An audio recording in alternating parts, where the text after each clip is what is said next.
JeanKool here. Haven't done a vlog in a long time, about 2 months I'd say, but I decided I wasn't gonna vlog if I didn't have something cool to show or to tell or to make, and now I have. As you can see here, I've got some of my toys lying around here, because today I want to talk to you about one of my hobbies, which is photography, or as some people say, photography. Yeah, I've got 3 cameras over here. The Canon 550D, which is called a Rebel something or other in the US.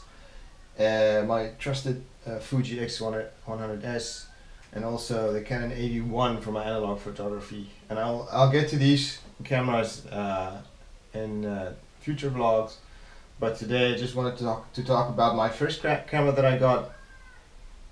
And yeah, what I've been doing with it, because it's a DSLR, which means it's a workhorse. You can do lots of things with it. It's very reliable. It gives good performance as well. So yeah, let me show you what I've got here. This is the 550D.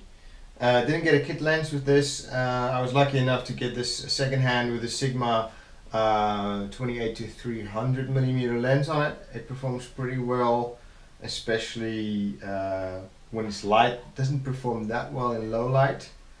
I also have a nifty 50 millimeter prime lens, which I think is really good, really sharp as well, good image quality. Something that I didn't take into account in the beginning was the crop factor. Which just means that the standard for photography is the 35 millimeter film, and these days sensors, which means that images will be darker than a 35 millimeter sensor as well. And it also means that you have to factor in the crop factor when you think about f-stops, when you think about focal length and stuff like that. So this isn't really a 28 to 300 millimeter lens, but it really comes down to something like 40 to 450 or something like that, which is fine. But it means that this though gives me the equivalent of an 80 millimeter 2.8, whereas the lens itself is a 50 millimeter 1.8.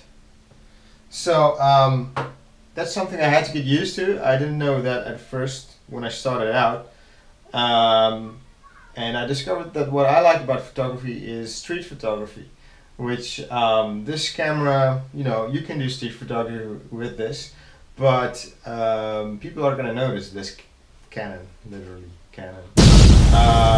It also has a really distinct shutter sound. Just listen to this one. Let me just take the lens cap off.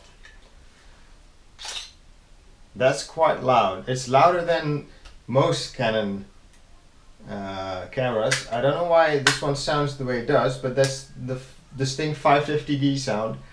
It sounds pretty cool when you're working, but if you want to be stealthy and on the street, then people are going to notice, and they're going to notice this lens. I mean, this one is smaller, but still, you get photos.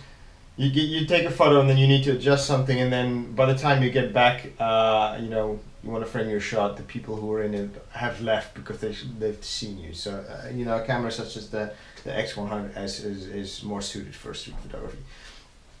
But anyways, I'll show you what I did with this camera on the street, and how I discovered that I like street photography. And then in a later vlog I'll go on to the Fuji and just show you some of the stuff that I shot and the difference. I will also say that post-processing is kind of part of the photographic workflow these days with digital photography and stuff like that. So that's something you have to learn as well. So you will probably notice a difference between the way that I processed the photos I made with this camera on the street versus the ones that I made with this. But that's cool. That's part of the journey, is how you learn. Yeah, so let me share some of the photos with you and talk you through it. So right at the end of the shot, maybe you heard the doorbell. It's because this came, and I'll show you what it is. Let me just see if I can open this quickly.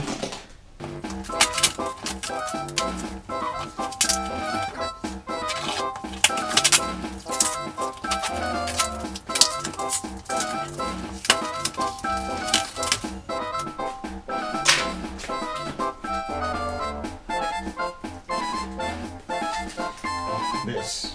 Now, you might not know what this is, but you know, that's a joke.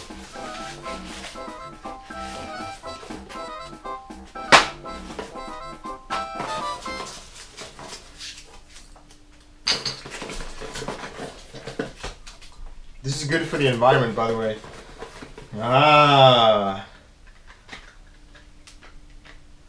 I got me some Ilfred HP5 400 speed black and white film for this beast over here. We'll talk about this later. Just wanted to share this with you. Alright, so check out this super wide angle shot. This looks like an old 50s TV type of screen. I kind of like shots that are either, you know, black and white and grainy or really colorful. So hence the name Bright and Grainy on Instagram. You can check it out if you like. This was actually a really colorful shot, but this woman walked right in front and it was just too good to pass up, so that's why I made it black and white. This is the original photo, as you can see, which then turned into this. I made another one which turned into this, which in hindsight I would probably make a little darker, but you know, from the original, you know, love this one. This is one of my favorite shots that came out that day. Made it all black and white in the alley. This is the color shot, the original.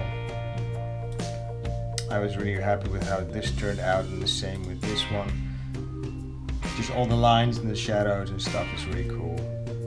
So yeah, black and white, grimy, grainy, lots of textures. And then, you know, when you get a shot like this and you, let me just show you the original. Just pull back the highlights a bit, up the colors and the saturation, and this turned out really well, really colorful. You know, it might not be your style, but you know, I just really like it. I like the greens and the yellows that came out. And look at the flowers over here, especially the bricks over here, the blues and the yellows and the reds. Looks really good, and you know, I don't know, I like it. Same with this one, really good shot, I thought. You know, instead of being all dark, you know, it's kind of blue and went all the way light, up to the light. Look, this is the original, you know, this is just flat and bland and just, you know, grayish. So, you know, here's an example of me not knowing the camera well enough yet. I shot in full manual mode, and so here I was, I think, at f4 because of the light, and then this person walked by and I was like, oh, I need to get that person in there, but you can see that I totally don't have enough depth of field. So and with each lens it's different as well. So yeah, that was just me figuring stuff out. I mean, this worked a little better. It wasn't intentional, but this worked better, so I'm happy about that. Here's an example of two people that I wanted to photograph, and I realized, you know, I was underexposed, so I changed some settings, and they noticed the huge camera, and you know, there's just me in the background over there. So it's kind of like a selfie. I like this one a lot, just, you know, the depth and the light and the dark. And let me see if I can find some other shots that I really liked. There's one. The key to getting, you know, these you know, light and shadowy stuff is just, you know, go in the morning or in the evening. We've got lots of contrast, lots of shadows and stuff like that, and then you know, you can get some pretty cool stuff. Again, I think next, you know, with my other photos, I did, you know, completely different things in editing and stuff. So, you know, I'm glad about how most of these turned out, and you know, that's how I learned. You know, I like street photography. I need to be stealthier and stuff like that. So I'll tell you all about the Fuji in a next vlog. But then, you know, what this camera is great for is like shots like this, you know, portraiture, especially with the 50mm lens.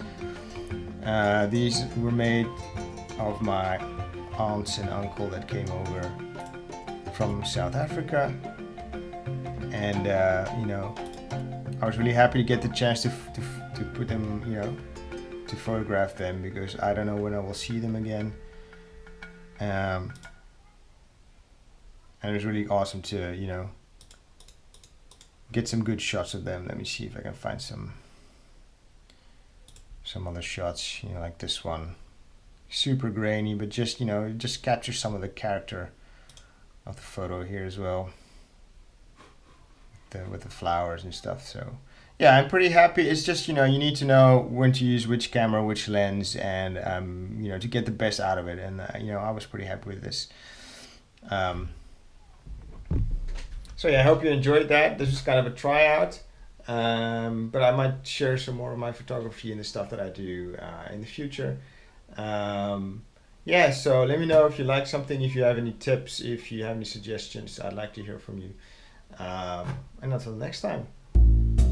Usually I have a kind of a classy joke or something, but I don't have any whiskey anymore, so I need to go buy some. Sorry. Are you still here? Take a picture, it'll last longer.